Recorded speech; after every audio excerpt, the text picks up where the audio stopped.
በእርሱ የታመኑ ድል ይነሳሉ። በእርሱ የታመኑ ድል ይነሳሉ።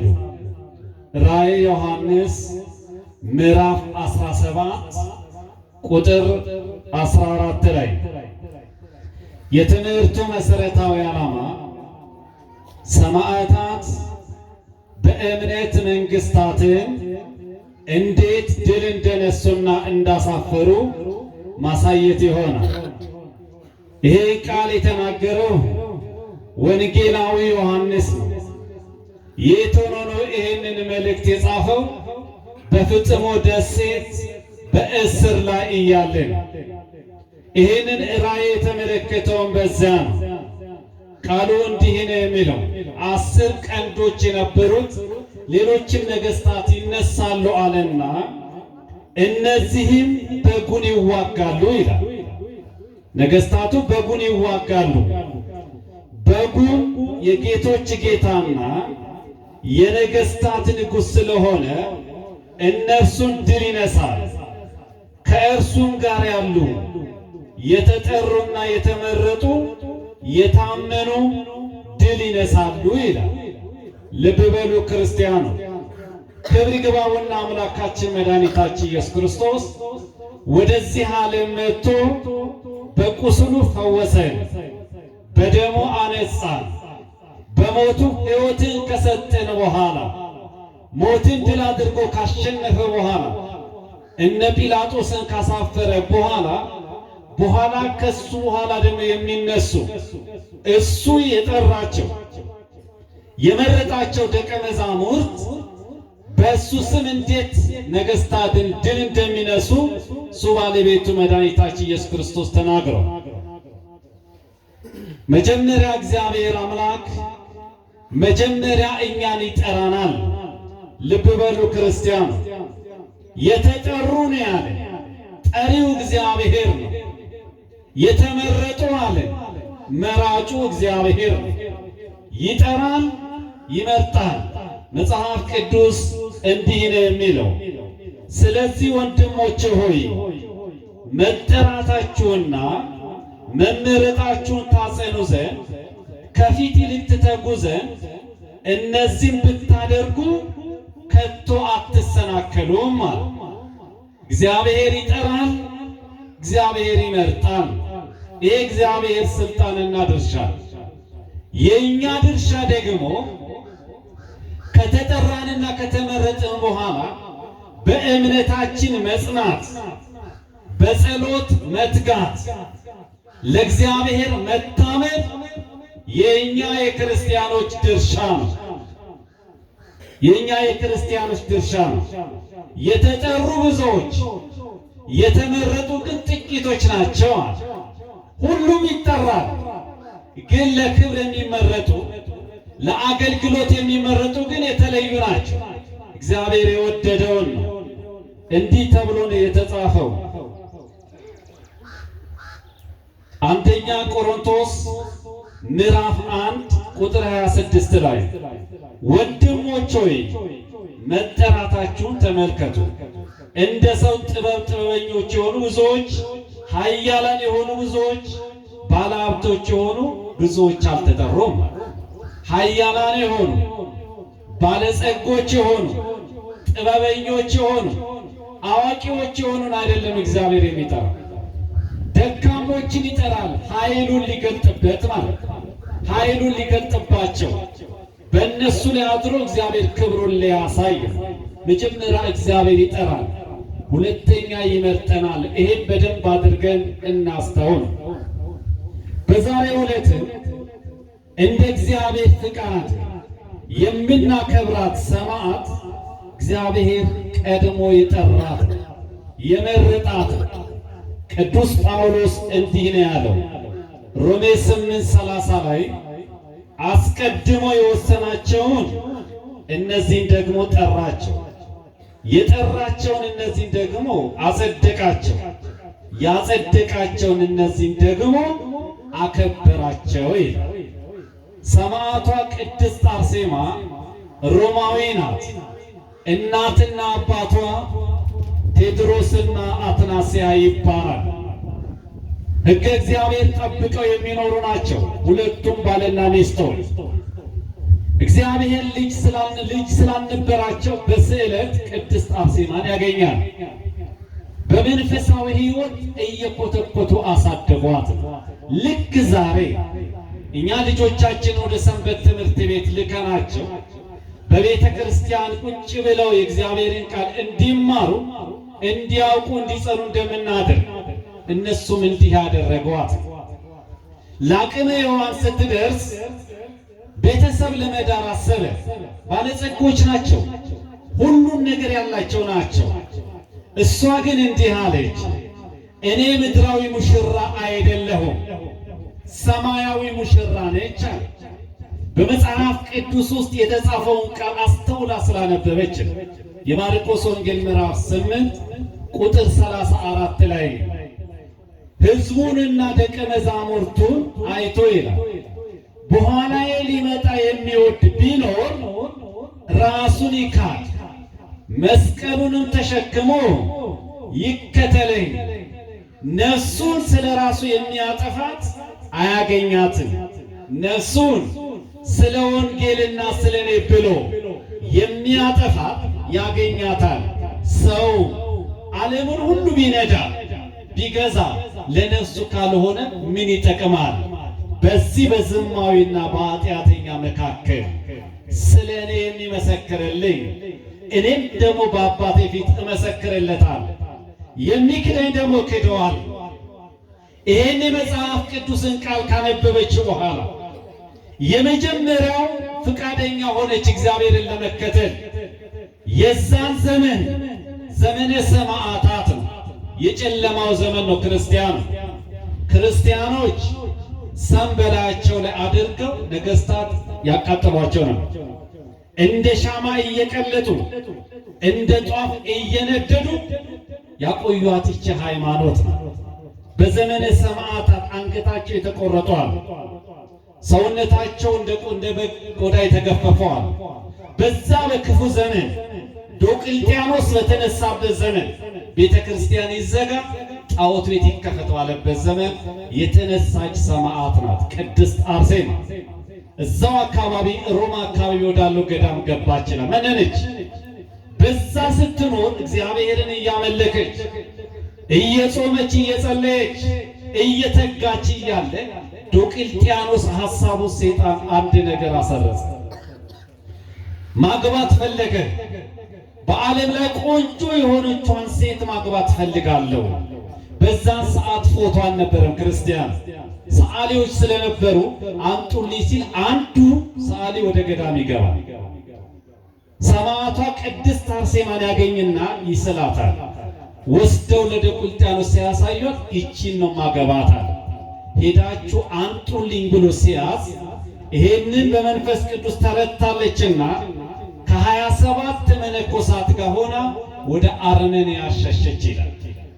አርመንያ ደግሞ ስትሄድ ድርጣድስ የተባለ አስተዳዳሪ እዛ ዲዮቅልጥያኖስ መልእክት ላከ። አንዲች ቆንጆ ሴት ወደ አንተ መጥታለች፣ እኔ ላገባት እፈልጋለሁ፣ በአስቸኳይ ላክልኝ ብሎ መልእክት ላከ። በዚህን ሰዓት እሷን ባየ ሰዓት እሱም ደግሞ ተማረከ ይላል። እቺንም አሳልፌ አልሰጥም አለ። እናቷን አስጠራ፣ አስመከረ። እናትየዋ ልጄ ሆይ አንቺ እንዳልሽው ምድራዊ ሙሽራ አይደለሽም፣ ሰማያዊ ሙሽራ ነሽ። ስለዚህ በርቺ፣ ለዚህ ለአሕዛብ ራስሽን አሳልፈሽ አትስጪ አለች። የዛን ሰዓት ላይ እናትየዋ እምቢ ስትል ሰማ፣ እሷም በአቋሟ ጸናች። ያን ጊዜ ሊደፍራት ሲይዛት ይላል ወዲያው ገፈተረችው ይላል። በሷ ላይ ያለው ኃይል ልብ በሉ ክርስቲያን፣ መጽሐፍ ቅዱስ እንዲህ ብሎ ነው የሚነግረን፣ እንዲህ ብሎ ተናግሮናል። የሉቃስ ወንጌል ምዕራፍ 21 ቁጥር 15 ላይ ወደረኞቻቸውን ሁሉ ሊቃወሙና ሊከራከሩ የማይችለውን አፍና ጥበብ እሰጣችኋለሁና። በእሷ ላይ ያለ የእግዚአብሔር መንፈስ እርሱ ብርቱ ወታደር ነው። ወዲያው ገፍትራ ስትጥለው ተናደደ። እንዴት ሴት ትጥለኛለች አለ። የዛን ሰዓት ነው መከራው የጀመረው። ወዲያውኑ ጡቷን ቆረጣት ሄደ። ይሄም አላንሳለው፣ አይኗንም አወጣ። ጓደኞቿን እያየ አይኗ እያየ ጓደኞቿን ሁሉ ሰይፋቸው ይላል። አንቺን እንደዚህ አልተውሽማ። ይሄ ሁሉ መከራ ካደረሰ በኋላ በዛሬው ዕለት መስከረም 29 ቀን አንገቷን በሰይፍ ቀላት፣ በሰማዕትነት ዛሬ አረፈች። ክርስቲያኖች ልብ ብላችሁ አስቡ። መጽሐፍ ቅዱስ መዝሙረ ዳዊት መዝሙር 118 ቁጥር 46 ላይ በነገሥታት ፊት ምስክርህን እናገራለሁ አላፍርም። በነገሥታት ፊት ቆማ የመሰከረች ጀግና ሴት ናት ቅድስት አርሴማ። ዛሬ አስተውሉ። ሥጋዊ ፍላጎትን ማሸነፍ ሰማዕትነትን፣ ይሄን ማሸነፍ አልቻለም። እሷ ግን ለክርስቶስ አንገቷን የሰጠችው ሮሜ 8:35 ላይ ቀኑን ሙሉ ስለ አንተ እንገደላለን አለ። በወደደን በእርሱ ከአሸናፊዎች እንበልጣለን። ከክርስቶስ ፍቅር የሚለየን ማን ነው? ለክርስቶስ ኢየሱስ ስትል በዘመነ ሰማዕታት ጊዜ አንገቷን የተቀላች ሴት ቅድስት አርሴማ። ልብ በሉ። የተጠሩ ብዙዎች ናቸው፣ የተመረጡ ግን ጥቂቶች ናቸው። የጠራት እሱ፣ የመረጣት እሱ፣ ያከበረ እሱ፣ ለሱ ያዘጋጃት ሴት ናት። እሷ ደግሞ በእምነቷ ጸንታ በጾም በጸሎት ተግታ ለእርሱ ታምና አንገቷን ለሰይፍ የሰጠች ሴት ናት። ዛሬ እኛ ምን እንሰጥ ይሆን? በደንብ አስተውል። እንዲህ ያለ ዋጋ የከፈሉት ሰማዕታት ዋጋቸው ምንድን ነው? ምንድን ነው ዋጋቸው? በሱ የታመኑ ድል ይነሳሉ። ይሄን ዓለምን ድል ነሱ። ዮሐንስ ወንጌል ምዕራፍ 16 ቁጥር መጨረሻ ላይ አይዟችሁ እኔ ዓለምን አሸንፌዋለሁ ነው። እሱ ዓለምን ካሸነፈ በእርሱ የሚያምኑት ደግሞ ዓለምን ያሸንፋሉ። አንደኛ ዮሐንስ መልእክት ምዕራፍ 5 ቁጥር 1 ላይ በእርሱ የሚያምኑ ዓለምን ያሸንፋሉ ነው። ዓለምን ያሸነፈች ሴት ነች። ምንድነው ዋጋቸውን የሚለውን እንደ እግዚአብሔር ፍቃድ እንመለከታለን። የማቴዎስ ወንጌል ምዕራፍ 5 ቁጥር 12 ላይ ዋጋችሁ በሰማይ ታላቅ ነውና ደስ ይበላችሁ፣ ሐሴትም አድርጉ፣ ከእናንተ በፊት የነበሩ ነቢያት እንዲሁ አሳዷችኋልና። ዋጋችሁ በሰማይ ታላቅ ነው። ሰማያዊ ዋጋ ለማግኘት ምድራዊ ዋጋ መክፈል ግድ ነው። ክርስቲያን በምድር የሰራነውን ስራ ነው በሰማይ የምናገኘው። ራዕየ ዮሐንስ 13:14 ላይ በጌታ የሚሞቱ ብፁዓን ናቸው ከድካማቸው ያርፉ ዘንድ ስራቸውን ይከተላቸዋል በልና ጻፍ አለኝ መንፈስ ቅዱስ ነው። ጻፍ አለኝ። በምድር የሰሩት ስራ በሰማይ ነው የሚጠብቃቸው። ዋጋው በሰማይ ነው፣ በምድር አይደለም። ምንድነው ዋጋቸው ነው? አሁን የመጀመሪያውና አንደኛው ምስክርነት ማግኘት ነው። በባለቤቱ በኢየሱስ ክርስቶስ ዘንድ ምስክርነት ማግኘት። የማቴዎስ ወንጌል ምዕራፍ 10 ቁጥር 32 ላይ ስለዚህ በሰው ፊት ለሚመሰክርልኝ ሁሉ እኔ ደግሞ በሰማይ ባለው በአባቴ ፊት እመሰክራለሁ።